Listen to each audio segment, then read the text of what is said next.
నొప్పి మాయం సర్జరీ దూరం మోకాలు మరియు నడుము నొప్పులను ఇకపై భరించాల్సిన అవసరం లేదు. ఆపరేషన్ లేకుండా అత్యాధునిక చికిత్స Indo British advanced pain clinic సంప్రదించండి 9807556789. ఆ నియోజకవర్గంలో 15 ఏళ్లుగా సైకిల్ పార్టీకి పరాజయాలు ఎదురవుతున్నాయి. అన్నయ్య బదులు తమ్ముడు పోటీ చేసినా ఫలితం మారలేదు. ప్రత్యర్థి పార్టీలే పై చేయి సాధించాయి. ఎన్నికలకు ముందు తమ్ముడు ఫ్యాన్ గూటికి చేరడంతో ఆ పార్టీకి మైనస్ అయిందా? ఇచ్చిన మాట ప్రకారం ఆ మాజీ మంత్రి మాట మీద నిలబడతారా? రాజకీయాలకు దూరమవుతారా? ఉమ్మడి తూర్పుగోదావరి జిల్లా తుని నియోజకవర్గంలో 3 ఎన్నికల తర్వాత టీడీపీ గెలిచింది. 2004లో యనమల రామకృష్ణుడు తుని నుంచి తెలుగుదేశం పార్టీ తరపున గెలిచారు.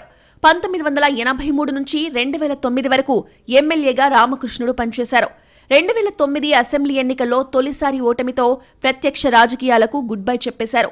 2014, 2019 అసెంబ్లీ ఎన్నికల్లో తమ్ముడు కృష్ణుణ్ణి బరిలో దింపారు. అయినా ఉపయోగం లేదు. 2 సార్లు మాజీ మంత్రి దాడిశెట్టి రాజా చేతిలో ఓటమి పాలయ్యారు. 2024 ఎన్నికల్లో యనమల రామకృష్ణుడు కూతురు దివ్య పోటీ చేసి విజయం సాధించారు. ఈ మొత్తం పరిణామాలపై నియోజకవర్గంలో ఆసక్తికర చర్చ జరుగుతోంది.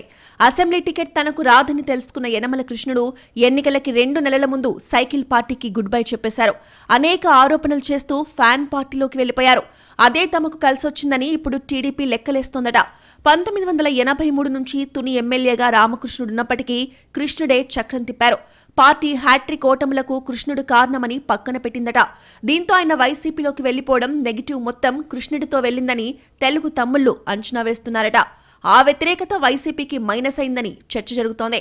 రాష్ట్ర వ్యాప్తంగా ఎలా ఉన్నప్పటికీ తునిలో మాత్రం వైసీపీ గెలుస్తుందని నేతలు అంచనా వేశారు.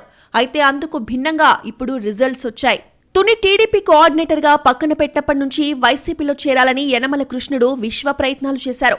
కానీ స్థానిక ఎమ్మెల్యే దాడిశెట్టి రాజా మాత్రం ఆయన రాకని తీవ్రంగా వ్యతిరేకించారట. చివరికి దాడిశెట్టి రాజాని కన్విన్స్ చేయడంతో వైసీపీలోకి కృష్ణుడి ఎంట్రీ జరిగిందని గుసగుసలు వినిపించాయి. తమ్ముడు పార్టీలో నుంచి వెళ్లిపోతున్నానని చెప్పినప్పటికీ యనమల రామకృష్ణుడు ఎక్కడా స్పందించలేదు. మనకి కావాల్సింది అదే కదా అని లెక్కలు వేశారట. పొమ్మనలేక పొగబెట్టాం, అది వర్కౌట్ అయిందని రామకృష్ణుడి వర్గం చర్చించుకుంటోంది. 2014లో 18,573 ఓట్లు, 2019లో 24,016 ఓట్ల మెజారిటీతో వైసీపీ తరపున దాడిశెట్టి రాజా విజయం సాధించారు. ఈసారి మెజారిటీ 15,000 ఓట్లకు ఒక్క ఓటు తగ్గినా అది గెలుపు కాదని, తాను రాజకీయాల నుంచి తప్పుకుంటానని సవాల్ చేశారు. ఇప్పుడు తునిలో టీడీపీకి 15,177 ఓట్ల మెజారిటీ వచ్చింది. సో దాడిశెట్టి రాజా చెప్పిన మెజారిటీ వచ్చిందని, అయితే అది ఆయనకి కాదని టీడీపీ నేతలు సెటైర్లు వేస్తున్నారట. రాజా ఎప్పుడు పాలిటిక్స్ నుంచి ఎగ్జిట్ అవుతారని తెలుగు తమ్ముళ్లు ట్రోల్ చేస్తున్నారు. సవాల్ చేయడం కాదు, దాన్ని అమలు చేయాలని వ్యంగ్యాస్త్రాలు సంధిస్తున్నారట. దారిన పోయే కంప మీద వేసుకోవడం అంటే ఇదేనని కృష్ణుడిని ఉద్దేశించి కూడా కౌంటర్ చేస్తున్నారట. రాజా చెప్పిన మాట కృష్ణుడి వల్ల అయిందని అంచనా వేసుకుంటున్నారు. మొత్తానికి బ్రో వెళ్లిపోవడం తమకు కలిసొచ్చిందని తుని టీడీపీలో ఆసక్తికర చర్చ జరుగుతోంది. దాడిశెట్టి రాజా చెప్పిన మాట ప్రకారం రాజకీయ సన్యాసం తీసుకోవాలని యనమల రామకృష్ణుడు అనుచరులు టీడీపీ నేతలు కోరుతున్నారు. మరి మాజీ మంత్రి దాడిశెట్టి రాజా మాట మీద ఉంటారా అన్నది తేలాల్సి ఉంది.